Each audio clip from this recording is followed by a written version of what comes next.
बिस्मिल्लाहिर्रहमानिर्रहीम। अस्सलाम वालेकुम। सही बुखारी हदीस नंबर 1901।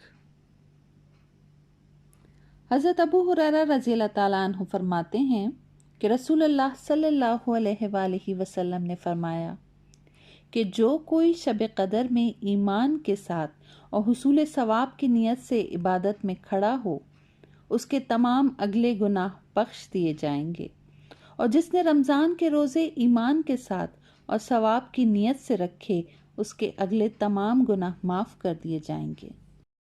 सही बुखारी हदीस नंबर 1902। हज़रत अब्दुल्ला बिन अब्बास रज़ियल्लाहु ताला अन्हु फरमाते हैं कि नबी करीम सल्लल्लाहु अलैहि वसल्लम सखावत और खैर के मामले में सबसे ज़्यादा सखी थे, और आप सल्लल्लाहु अलैहि वसल्लम की सखावत उस वक्त और ज़्यादा बढ़ जाती थी जब जिब्राईल अलैहिस्सलाम आप सल्लल्लाहु अलैहि वसल्लम से रमज़ान में मिलते। जिब्राईल अलैहिस्सलाम नबी करीम सल्लल्लाहु अलैहि वसल्लम से रमज़ान शरीफ की हर रात में मिलते, यहाँ तक कि रमज़ान गुज़र जाता। नबी करीम सल्लल्लाहु अलैहि वसल्लम जिब्राईल अलैहिस्सलाम से कुरान का दौर करते थे।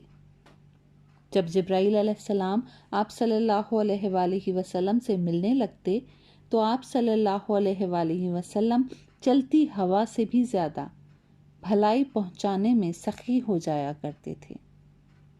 सुभान अल्लाह।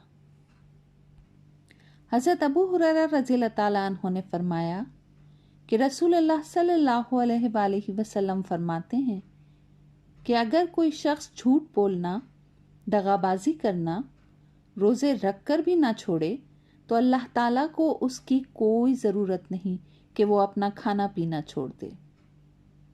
सुभान अल्लाह।